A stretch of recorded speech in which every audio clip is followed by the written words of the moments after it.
안녕하십니까. 신익균의 군사TV 알기 쉬운 무기 백과입니다. 오늘도 아주 유명하고 멋진 무기 알기 쉽게 설명해 드리겠는데요.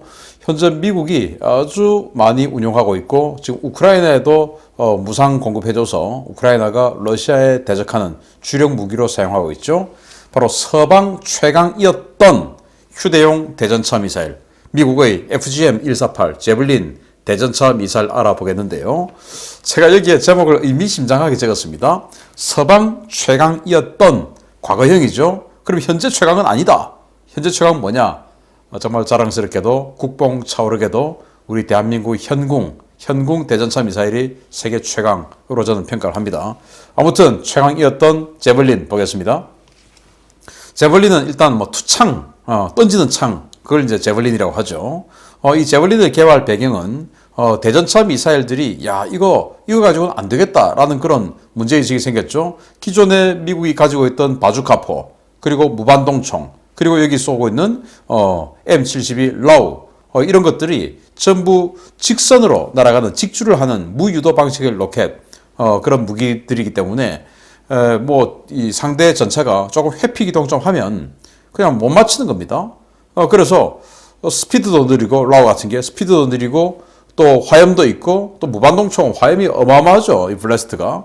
그러니까 쏘는 즉시 들키고 직선으로 날아가고 하니까 적전차가 회피기동, 연막 터뜨리고 회피기동 못 맞추는 겁니다. 그래서 이거 안 되겠다. 좀 유도되는 거 필요한데? 라고 생각을 하게 된 것이죠. 그러던 차에 결국 그런 것들의 단점을 집어넣어서 만든 게 M47 드래곤이라고 하는 대전차 미사일인데요. 이거 가지고 미국이 굉장히 요긴하게 써먹었어요. 문제는 정말 이게 쓸만하긴 한데 관통력이 약했어요. 그래서 관통력이 330mm 정도의 관통력이니까 한 2세대 전차 이 정도는 되는데 3세대 전차로 넘어오면서는 이게 관통이 안 되는 겁니다. 그리고 또 이게 너무 느린 속도로 날아가다 보니까 또 보시다시피 끝까지 이 시선 유도를 해줘야 돼요. 그래서 맞출 때까지 계속 보고 있어야 되는데 이게 너무 느린 속도로 날아가고 그러면 화염은 뿡 하고 이렇게 보이면서 적전차는 우리를 봐요. 그런데 적전차가 이 포구가 우리 쪽으로 싹 돌아오죠. 회피 기동을 하면서 포구가 돌아오죠. 3세대 전차 쪽으로 쫙 움직이면서. 그런데 겁이 덜컥 나겠죠. 그런데 끝까지 봐줘야 미사일이 날아가니까 안 볼 수가 없는 거예요. 그런데 겁이 나면 도망가면 어떻게 됩니까? 미사일은 엉뚱한 데로 날아갑니다. 그래서 끝까지 보고 있어야 되는데 그러기에는 너무 두렵죠. 이 전차의 포신이 딱 돌아오면. 그래서 이 FM에 보면 이 사용 설명서에 보면 맞을 것 같으면 즉시 튀어라 이렇게 되어 있다라고 하는 정도입니다. 아무튼 그래서 이거 파이어 앤 포겟, 즉 쏘고 나서 바로 이탈하는 이 방식으로 좀 바꿔주면 안 되냐? 이거 너무 무섭다. 쏘고 끝까지 조준하기에 너무 무섭다. 토우 같은 경우도 끝까지 조준을 해야 되지만 토우는 사거리라도 3,700m가 넘으니까 멀리서 쏘면 되지만 이건 사거리가 1,500m밖에 안 되니까 가까이서 쏘야 되는데 맞을 때까지 쳐다보고 있어야 된다. 이건 정말 겁나는 것이죠. 그래서 이런 것들을 개선해서 뭔가 좀 제대로 된 거, 관통력도 지금 3세대 전차 나오니까 이거 한번 해보자 해서 미 국방부가 이제 드래곤을 대체할 차세대 대전차 미사일 사업을 하게 되는데요. AAWSM 사업이라고 하는 걸 1985년도부터 시작합니다. Advanced Anti-Tank Weapon System, Medium 이런 말이니까 중형급의 대전차 미사일 만드는데 아주 진보한 발전한 대전차 미사일 중형급 만든다. 이제 이런 사업이 되겠죠. 그래서 미 국방부님이 텍사스 인스트루먼트 님과 마틴 마레터 님을 채팅방에 초대했습니다. 단톡방 열었어요. 내가 제안서들 다 검토해 봤는데 너희 제안이 제일 나은 것 같더라. 합자 회사 세워서 같이 만든다고. 그러니까 이제 텍사스 인스트루먼트가 아무래도 저희가 센서와 반도체 쪽은 전문이고요. 쟤들은 미사일이랑 탄약 쪽 전문이니까 분담해서 협업하면 작품 하나 나올 것 같아서요. 그래서 같이 합니다. 그러니까 국방부가 그래 육군이랑 해병대에서 나온 ROC 확인했지? 근데 이거 지금 내가 봐도 꽤 어려울 것 같은데 할 수 있겠냐? 그래서 이제 이 마틴에서 고성능 영상 적외선 시커는 쟤들 텍사스가 경험이 있으니까 하면 되고 문제는 파이어 앤 포겟 미사일인데 시간만 좀 주시면 가능할 것 같기도 합니다. 그래서 국방부가 파이어 앤 포겟이랑 텐덤 타도는 기본이고 탑어택 기능도 있는 ROC 봤지? 그럼 잘들 한번 해봐. 그래서 이제 texas가 납기는 맞춰서 드릴 테니까 예산만 좀 팍팍 제때 주세요.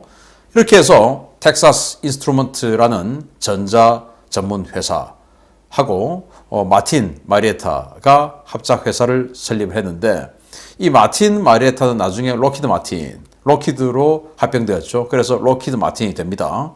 그리고 텍사스 인스트루먼트, 여기는 지금도 반도체를 만드는 회사인데 당시에 이 방산 부분을 떼내서 지금은 레이시온 미사일 전문 만드는 회사 있죠. 레이더 전문 만들고 그 레이시온으로 팔았어요. 그래서 지금은 레이시온과 로키드 마틴에서 이 제벌린을 각각 생산을 하고 있습니다.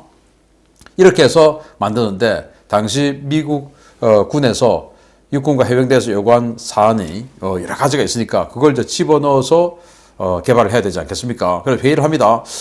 일단 이 브레스트, 이 무반동총 뭐 이런 것들이 화염이 너무 커. 또 드래곤도 화염이 너무 커. 그래서 적에게 쏘자마자 들켜. 그래서 이 발사 원점을 들키지 않으려고 하면은 이 블래스트를 없애야 돼.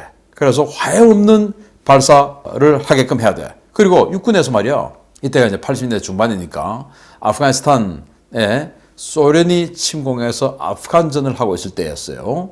그때 보니까 소련의 공격 헬기 밀-24 이런 것들이 막 가서 막 쏟아붓고 하니까, 야, 이거 공격 헬기에 지상군이 대응할 수 있어야 되겠다라고 생각해서 어차피 파이어 앤 포겟이니까 헬기도 제한적으로는 때릴 수 있는 이런 능력을 요구를 한 거예요. 그래서 헬기도 때릴 수 있는 능력. 그리고 야, 이거 센서가 비싸질 테니까 말이야. 이 센서는 좀 그 다회용으로 쓰고 미사일만 일회용으로 쓰고 뭐 이런 식으로 좀 분리해서 개발하자. 이런 여러 가지 사안을 집어넣어서 미사일을 만듭니다. 그래서 1991년도에 이것도 참 희한한 게 다 냉전 끝나는 그 시기에 나와요. 탄생을 했는데 세계를 놀라게 한 최강의 휴대용 대전차 미사일로 등장을 했습니다. 보시다시피 이렇게 시커먼 어떤 그 센서류와 위에 발사 튜브가 있죠. 이게 두 개로 나눠져 있고 이 미사일은 발사 튜브에 들어가는데 이 밑에 있는 이 센서류는 가격이 비싸요. 가격이 1991년 가격으로 1억 5천만 원 했으니까 지금은 뭐 어마어마하게 비싸겠죠. 30년 지났으니까. 그리고 이 미사일 튜브 이 하나의 현재 가격은 8만 달러입니다. 그러니까 꽤 비싼 그런 세트가 되겠죠. 자, 스펙을 보면 이 통제 발사 유닛인데 바로 이 시커먼 여기에 이제 적외선 센서 또 광학 센서 이런 것들이 들어가 있는 발사기라고 보시면 되겠습니다. 이게 6.4kg, 그리고 탐지 방식은 영상 적외선 시커인데 여기에 주간에는 광학으로, 주간에는 뭐 환하게 보이니까 일반 광학으로 보는데 4배율 렌즈입니다. 그리고 야간에는 12배율의 적외선 렌즈를 가지고 탐지를 하게 됩니다. 굉장히 이제 당겨서 볼 수 있게 되는 것이죠. 이게 6.4kg. 그리고 조립형 발사관 위에 있는 이 카키색 발사관이죠. 이 안에 미사일 들어가 있고 이게 길이는 1.2m, 그리고 구경은 127mm가 되겠습니다. 그리고 중량은 15.9kg. 그러면 이거 15.9kg. 또 발사기 이 센서 6.4kg. 그러면은 22.3kg. 어마어마하게 무겁죠. 이거 이제 들고 쏴야 되는 겁니다. 뭐 탱크에 맞아 죽지 않으려면 쏴야지 어떻게 하겠습니까?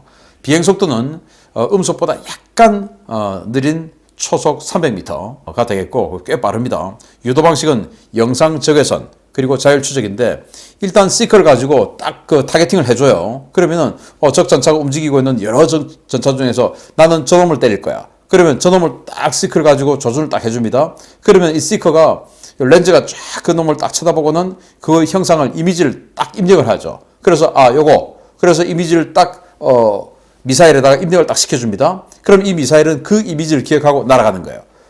일단 날아갔으니까 나는 이제 숨어도 돼요. 파이어 앤 포겟이죠. 그런 식이고 탄두는 텐덤형. 그러니까 요즘 뭐 폭발 반응 장갑이다, 뭐 슬랫 아머다 이런 거 잔뜩 나오니까 이거 탄두가 한 발이면은 폭발 반응 장갑에 그냥 부딪혀서 터지고 실제 관통은 안 된다라고 하니까 탄두를 텐덤으로 해서 폭발 반응 장갑 일단 깨트리고 그리고는 쑥 들어가서 내부에 있는 진짜 장갑을 깨는 이런 텐덤형 고폭탄을 만들었고요. 관통력은 균질 아변 강판 즉 RHA 기준으로 800mm 정도의 관통력을 가지고 있으니까 당시 1991년도 수준의 3세대 전차는 전부 격파할 수 있는 이런 능력이 되었어요. 사거리는 2500m. 그런데 정말 놀랍게도 육군의 요구에 따라서 탑 어택 방식으로 때릴 수도 있는 이런 능력을 가지고 있어요. 이때까지의 대전차 미사일은 전부 이제 직진해서 전면 장갑, 측면 장갑 이런 것들 때리는데 이건 탑 어택에서 전차의 상부를 때리고 들어갈 수 있게끔 만들어 달라 라는 요구사항을 넣었습니다. 그래서 제블린의 최대 강점은 IR 라곤. 적외선으로 그냥 라곤을 하니까 상대에게 들키지 않아요. 왜냐? 일단 레이더를 방사하면 상대에게 들킬 수가 있는데 요즘 레이더 전파를 잡아내는 기술들이 워낙 많으니까 근데 그냥 보고 그냥 잡는 거니까 적외선이든 일반 광학이든 그냥 보는 거니까 이건 흔적이 없죠. 그리고는 소프트 런치. 우리가 북한이 SLBM 쏘면서 콜드 런치, 핫 런치 이런 거 많이 들어봤는데 그래서 일종의 그 콜드 런치예요. 일단은 퉁 하고 나갑니다. 나가니까 화염이 없죠. 그래서 일정 거리를 쫙 나가서 약간의 불꽃이 확 튀면서 쫙 날아가는 것이죠. 그래서 발사 화염도 안 보이고 나는 쏘고 나서 바로 숨어버리면 되니까 어디서 쏘는지 알 수 있겠어? 안 들키는 것이죠. 그러면서 또 이게 탑 어택 방향으로 날아오니까 미사일이 퉁 하고 날아오는 건 봤는데 전차가 쫙 보니까 미사일 하늘로 올라가네. 나는 아니고 하늘에 있는 헬기나 이런 거 공격하겠네. 라고 방심하고 있는데 그냥 와서 내리 꽂아버리는 것이죠. 그래서 before, after T-72 전차를 가지고 이렇게 테스트를 해봤는데 그냥 하늘 위에서 before 내려 꽂아버려서 전차의 상부 포탑을 그냥 위에서 꽂아버리니까 이거 당할 자가 없는 겁니다. 전면 장갑 아무리 두껍게 해도 이 위에 포탑 위 상부 장갑을 800mm 이상 하는 그런 전차는 있을 수가 없죠. 전면 장갑 800mm. 그렇지만 위에는 해봐야 15, 150mm, 200mm 아무리 두꺼워도 그 정도밖에 안 되지 않겠습니까? 그걸 800mm짜리 뚫는 이런 미사일로 내려 꽂아버리니 이게 못 깰 전차가 어디 있겠냐라는 거 아니겠습니까? 다 깨는 것이죠. 그랬더니 이제 지금 러시아가 우크라이나를 침공하는 과정에서 우크라이나에게 미국이 이 제벌린을 대량으로 보급해 줬어요. 그러니까 제벌린 갔어? 그러면 우리가 위에다가 슬랫 아머를 만들자. 이렇게 해서 텐덤 탄두니까 일단 한번 걸러보자 해서 지금 러시아 전차들이 우크라이나 쪽의 돈바스 지역을 침공하려고 준비를 하면서 이렇게 전부 슬랫 아머를 위에까지 다 만들어 놨어요. 그래서 우크라이나가 그러면 우리가 못할 것 같아? 이건 텐덤 탄두야. 슬랫 아머를 또 폭발 반응 장갑을 전문적으로 깨는 이 탄두를 가지고 있어. 하고는 이렇게 동영상을 보여줬어요. 그랬더니 이제 러시아 전차병들이 이게 자기가 타고 있는 전차가 이렇게 될 수도 있지 않겠습니까? 완전히 깜놀해가지고 공포에 실렸다. 이거 보고 또 러시아가 완전히 열받아가지고 참을 수 없다. 이렇게 했던 그런 동영상이 불과 2021년 연말에 나왔던 동영상입니다. 자, 이렇게 해서 탑 어택 기능으로 텐덤 탄두 기능까지 갖추어서 이런 식으로 슬랫 아머까지 부수고 들어갈 수 있는 이런 능력을 갖추고 있어요. 그런데 완벽한 무기는 없어요. 전장에서 불거진 제벌린의 치명적인 단점들이 불거졌는데 일단 이 미사일 한 발이 너무 비쌉니다. 8만 달러. 그리고 이 발사 센서죠. 이 센서류는 지금 현재 가격은 잘 몰라요. 30년 전에 1억 5천만 원 했으니까 지금 아무래도 한 5억 원 정도는 하지 않겠습니까? 그리고 미사일 이것만 해도 한 발에 8만 원. 그런데 정말 더 문제는 이 적외선 시커, 이 시커를 냉각을 시켜서 여기에다가 이제 적의 이미지를 형상화 시켜줘야 되는데 이거 냉각시키는 데만 해도 30초가 걸리는 겁니다. 정말 무지막지하게 오래 걸리죠. 30초. 그런데 야 빨리 안 쏘고 뭐해? 우리 쪽으로 포탑 돌리잖아. 이렇게 쏘려고 이렇게 준비를 하는데 적 전차도 적외선 탐지 장비 이런 거 다 있죠. 그래서 사람이나 이런 거 있으면 사람이 아무래도 열이 이렇게 있으니까 이 적외선 탐지 장비에 포탑 싹 돌리다 보면은 센서 돌리다 보면은 우리가 보이지 않겠습니까? 그래서 뭐야 대전차 미사일 쏘려고 하네 하고 포탑을 쓱 돌리고 있는데 옆에 있는 조장이 야 빨리 쏴 빨리 쏴 아니 아직도 냉각 중이지 말입니다. 이렇게 되니까 이거 겁난다. 너무 오래 걸린다 쏘는데. 그리고 22.3kg 너무 무거워요. 이거 정말 휴대용 맞아? 어떻게 이걸 들고 다녀? 그리고 이 발사 센서는 다회용이고 발사관 이거는 일회용이죠. 그래서 조원들이 분대원들이 이거 한 발씩 또 짊어지고 다녀야 돼요. 16.5kg짜리를. 그러니까 이게 너무 무겁다. 라는 이런 치명적인 단점이 생겼는데 이 중에서 가장 치명적인 거는 시커 냉각 시간이 30초. 그래서 발사하는데 최소 30초 이상 걸린다. 라는 걸 조준하고 30조 이상 정말 무시무시한 거죠. 그래서 후발주자 현궁에게 내준 최강의 자리가 됐습니다. 우리 한국이 만든 현궁은 이 제벌린의 모든 단점을 전부 개선했어요. 그래서 우리는 10초 이내에 쏠 수 있습니다. 그리고 아주 비싸죠. 이 미사일 한 발에 8만 달러. 그리고 발사 센서는 더 비싸죠. 그런데 우리 현궁은 총 시스템 다 해서 1억 원이 안 돼요. 미사일 그리고 센서 다 합해서. 그러니까요. 그리고 이 센서는 당연히 발사기는 당연히 다회용이죠. 여러 번 쏠 수 있죠. 그리고 미사일은 더 싸죠. 그리고 가벼워요. 17에서 18kg, 한 5kg 정도 줄였어요. 이러니까 이 중동 지역에서 완전 폭발적인 인기를 얻으면서 정말 아주 많이 사가고, 그래서 사우디아라비아 같은 경우는 이게 뭐 예멘에다가 엄청나게 주고 해가지고 예멘에서는 후티 반군들에게 이걸 쏘는데 후티 반군은 오토바이가 지나갑니다. 그 오토바이에게도 이걸 쏴버려요. 그러면 오토바이 40에서 50km로 막 달리고 있을 텐데 그 40에서 50km를 달리는 그 오토바이도 정확하게 날아가서 따라가면서 명중하는 이런 능력을 보여주니까 이게 얼마나 좋겠어요. 그래서 사우디아라비아가 예멘에게 어마어마하게 지원해주고 예멘은 뭐 아무데나 그냥 이걸 그냥 쏘는 겁니다. 차모에다가 쏘고 오토바이에 쏘고 그냥 승용차에도 쏘고 막 그렇게 자기 돈 내 돈 아니니까 사우디가 주니까 이렇게 해서 이 중동 지역에서 어마어마하게 팔리고 있다라고는 우리 현궁. 그래서 미국의 제벌린은 이 후발주자 현궁에게 이제는 최강자를 내줬고 또 개발된 지 30년이 지났기 때문에 이제 새로운 거 개발해야 되죠. 그런데 정말 성능 개량으로 재역전이 가능할까? 현궁이 너무 뛰어난데 거기다가 가격이 너무 싸다. 제벌린이 과연 그런 가격을 해낼 수 있을까? 라는 생각이 들 정도로 우리 현궁, 아니 제벌린 이야기하다 갑자기 현궁이 돼버렸네요. 아무튼 제벌린 알려드렸고 현궁 최고예요. 마치겠습니다. 감사합니다.